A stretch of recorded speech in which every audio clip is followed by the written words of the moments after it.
Pardonnez mais n'oubliez jamais, ce sont les mots d'un rescapé du génocide rwandais. Nous, élèves de seconde au lycée de la Mâche, avons choisi de vous lire cette lettre et témoignage car il nous semble important d'en parler pour sensibiliser, pour ne pas oublier et éviter que cela ne se reproduise. Il nous tient à cœur de nous engager dans une action concrète pour la lutte contre le racisme et l'antisémitisme.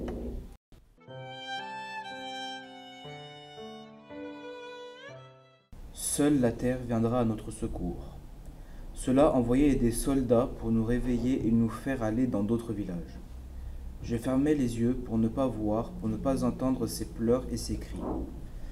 Oh, quel désespoir immense pour arriver à l'ultime point de non-retour, de la misère et de la souffrance, pour confier nos enfants, et à qui?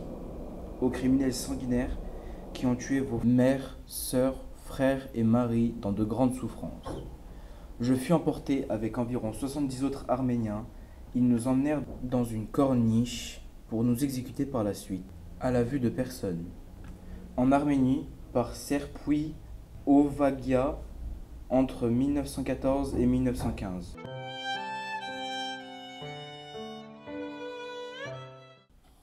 Nous sommes en 1914, la première semaine de juillet. Nous allions quitter notre maison paternelle. Mais pour aller où? Qui nous a appelés ou invités? Chez qui nous allons? Nous ne savons rien. Dans combien de temps, combien de jours, combien d'heures? Comment s'appelle notre destination? Nous ne savons même pas cela. Nous savons seulement que nous allons quitter notre maison et partir. Si nous partons pour profiter de quelque chose, restons chez nous. Dieu merci, nous avons tout ce qu'il faut, plus que les années précédentes. Si nous partons pour mourir, qui nous tue sur place, chez nous? Je ne comprends rien. C'est impensable, mais nous devons partir.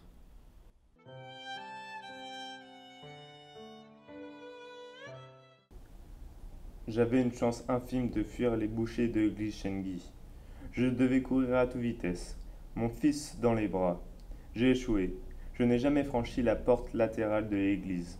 Et je n'ai pas été la seule à avoir eu cette idée. Dans la panique générale, plusieurs personnes se sont précipitées vers la porte. Les miliciens se sont mis à tirer sur la foule. Des gens tombaient, les uns sur les autres.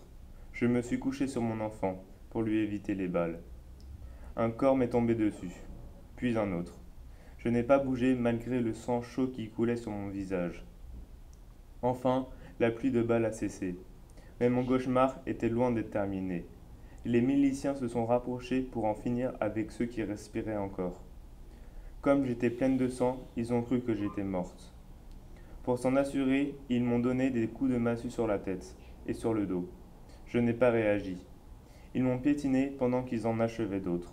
Je sentais leurs bottes s'enfoncer dans mes jambes. Pendant tout ce petit temps, je suis resté agrippé avec mon petit Emmanuel, que je protégeais de mon corps meurtri. Miraculeusement, les miliciens ne l'ont pas vu. Ils ont fini par quitter l'église. D'autres sont venus plus tard pour évacuer les cadavres. Ils ont violé les femmes qui n'étaient pas encore mortes. À un moment donné, ils étaient si nombreux à me violer que j'ai perdu connaissance. Je ne sais pas combien d'hommes sont passés sur moi. Témoignage d'Olivia, Rwanda 2014.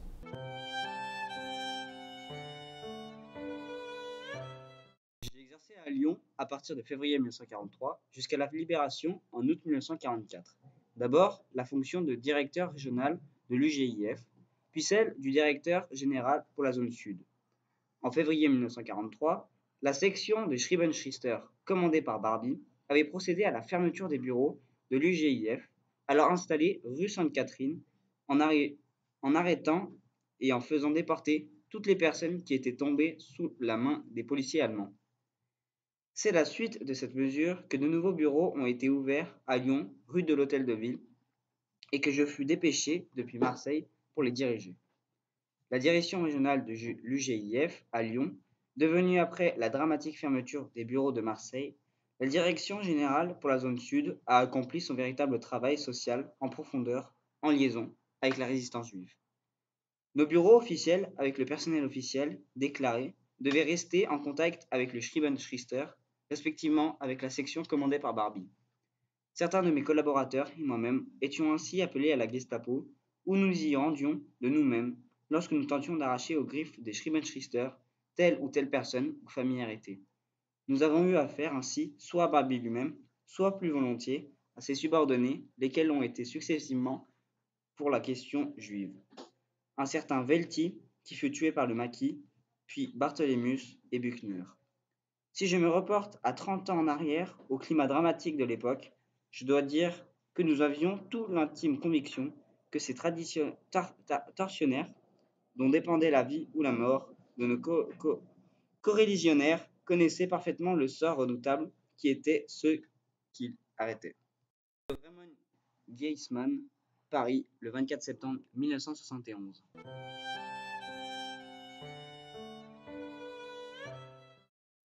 J'avais 6 ou 7 ans. On avait des dames qui venaient nous faire le patronage. Et ces dames-là m'ont dit un jour, tu sais, c'est ton père qui a tué Jésus. Donc dans ma tête, je voyais mon père clouer les mains de Jésus. Et elle me disait, toi tu ne peux pas prendre l'hostie, tu ne peux pas communier le dimanche. Je voyais les autres faire la prière tous les soirs, je faisais toujours la mienne. Je me disais, eux iront en enfer, mais pas moi. Et quand j'en suis sorti, quand je suis rentré à la maison, je me disais toujours, eux iront tous en enfer, et pas moi. J'avais presque pris mon père en grippe en me disant, c'est lui qui a tué Jésus. Ginette, France, 1939.